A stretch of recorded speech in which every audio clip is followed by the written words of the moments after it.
Liquidity mining versus crypto options, or yield farming versus options. Which one makes more sense? Liquidity mining or yield farming, they're very similar. They're just a few technicalities that differs between one to the other. But yield farming, liquidity mining versus crypto options. Which one is better for you or for your strategy? This is what we're going to be talking in today's video.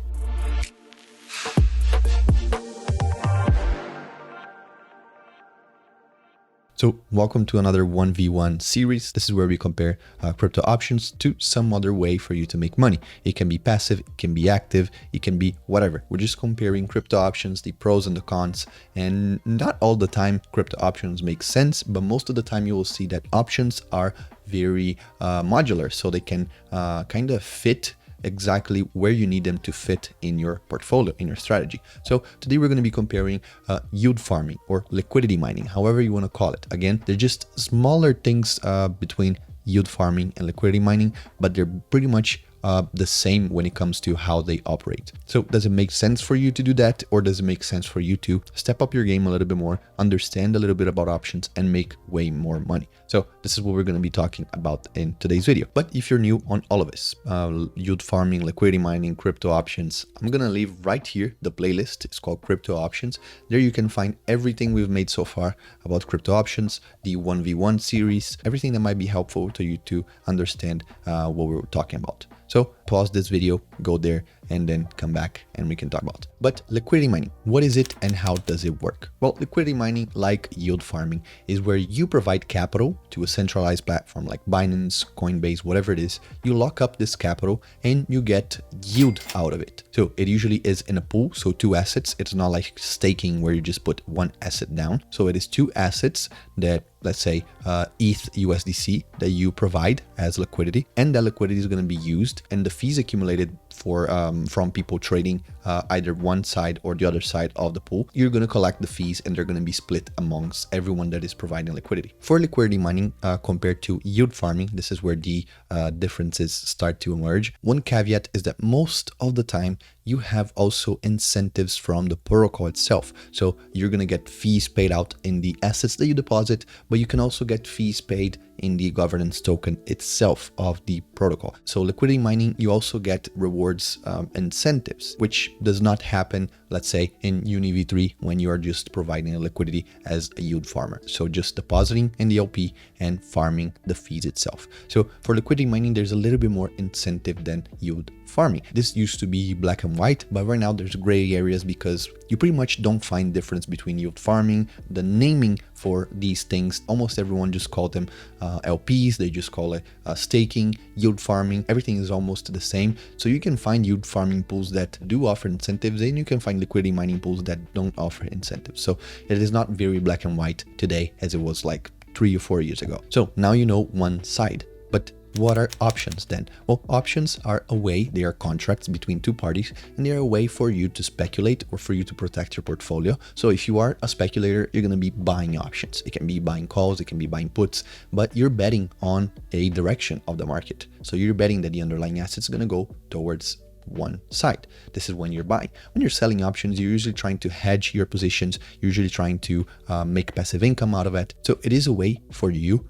Again, this is why I said it is very modular. It is a contract that allows two parties to kind of fit their needs. If a party is a little bit more bullish, if a party is a little bit more bearish, or they're just neutral, they believe in a crab market, they can do that. They can make money out of these situations with options. So now we understand a little bit about both sides. What are the pros and the cons for liquidity mining? Well, a very strong pro is accessibility. If you are a little bit older in crypto, like I am, you remember when YouTube was flooded, but this is back in 2019, with PancakeSwap videos. Back then, everyone's first try at providing liquidity was through PancakeSwap pools. So you would go on PancakeSwap, you would deposit into a pool that was BNB and Cake, and you were getting like 100% APR. Basically, you just needed some BNB and some Cake in your wallet. You would go click deposit and boom, you were making money. The simplicity is unlike anything else in crypto.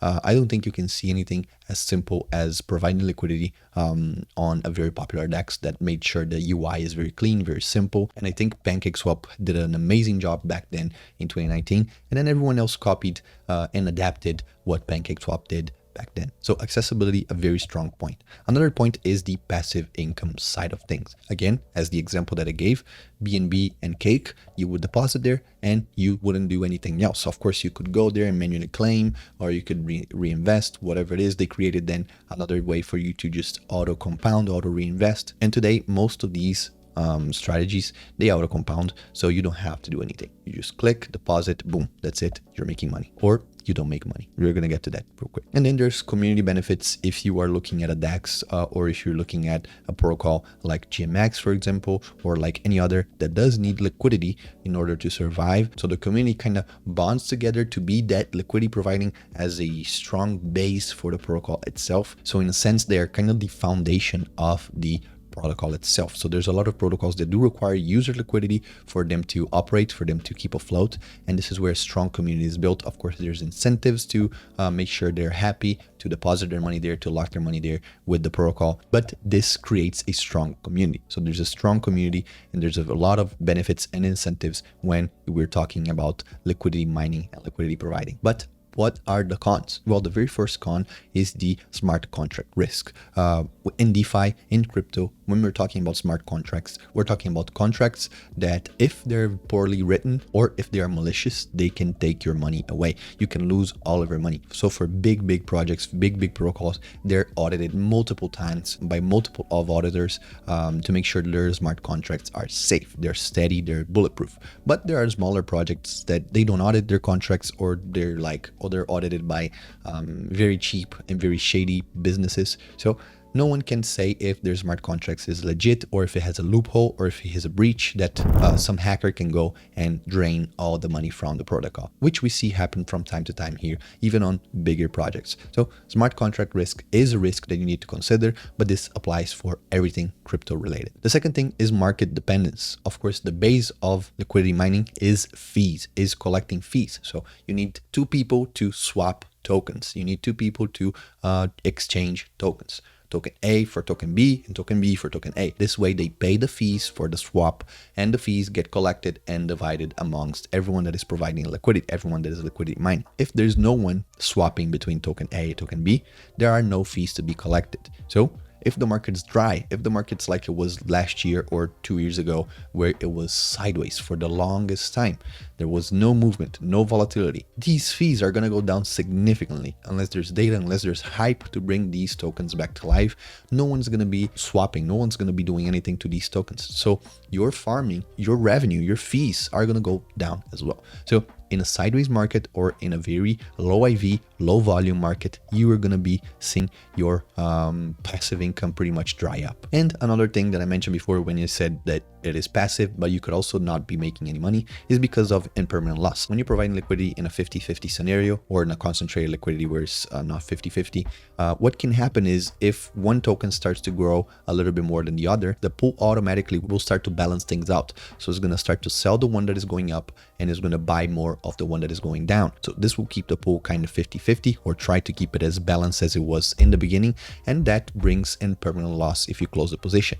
What is impermanent loss? It means that you most likely could have made more if you were just holding these two assets without providing liquidity. Of course, impermanent loss kind of is mitigated if you keep the position open long enough for the fees to cover how much you're losing on impermanent loss, which you can do. But also if you are a beginner and you see your position shrinking, losing value, you're going to close earlier. But you could have made that money back with the fees that you were collecting.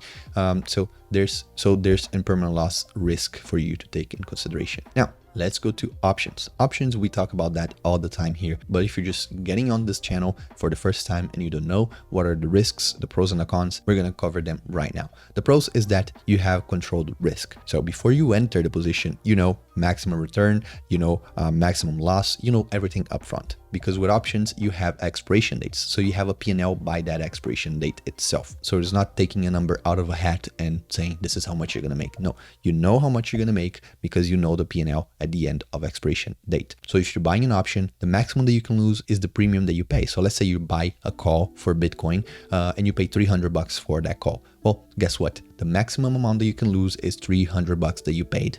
upfront. But on the other side, the pro is that for buying options, your maximum reward is pretty much unlimited. So if Bitcoin goes to 1 million and you have that position still open, guess what? You just made a lot of money. And if you're buying a put and Bitcoin goes to $100, guess what? You made a lot of money as well. So the $300 was the risk, but the reward for buying options is infinite almost. And this brings us to the high potential reward that you have. For buying options, of course, you have a high potential reward. So the ROI that you can make if you get IV and direction right is amazing. So on stock options, you see that all the time. If you go to Reddit and you search for Wall Street bets, there's a lot of degenerates that they make 100, 1,000, 10,000% returns in a short span of time because they use options. Well, this does apply for crypto as well. Of course, we don't have a community as big and as degenerate as we have for stock options, but we're growing. So if you were a degenerate for stock options and you want to check out crypto options, well, this is a place for you. It's the first link in the description so you can check the topics out. The third point is flexibility. So strategic flexibility. What does it mean? It means that you can adapt to whatever market scenario and to whatever strategy you are more familiar with. So are you a degen trader? Well, you can buy options.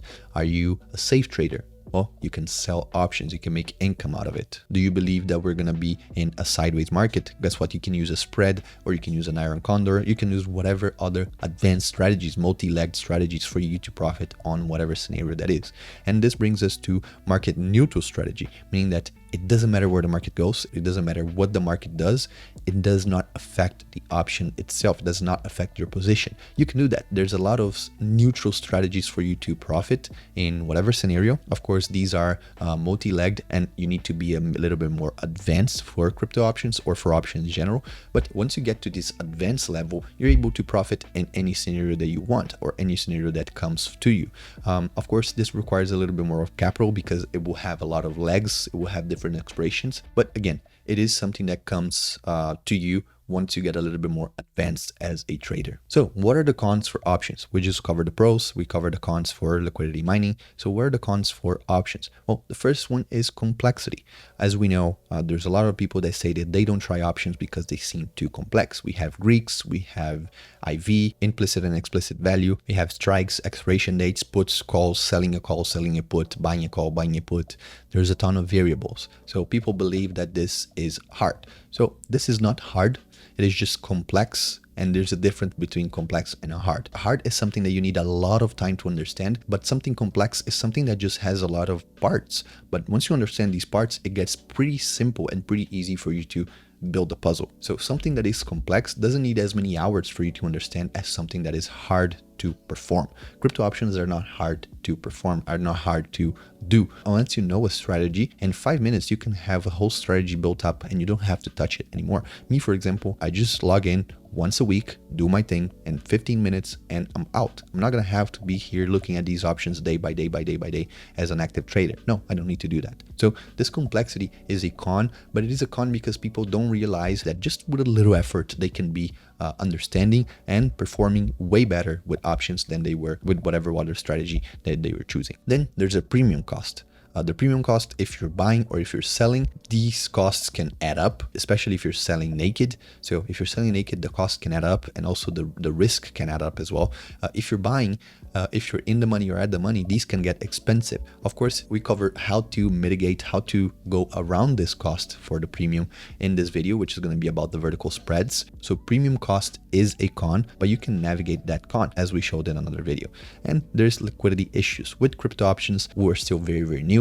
The crypto derivatives as a whole, they're not very big market share wise if you compare that to the market. If you compare that to stock options, how stock options make a lot of volume, options in general make a lot of volumes, derivatives a lot of volume from the traditional market itself. That is still not the case for crypto derivatives. So futures are, yes, leading, and crypto options are starting to pick up. Options are starting to pick up with crypto, but there's still a lot of liquidity issues in most of the places where you go.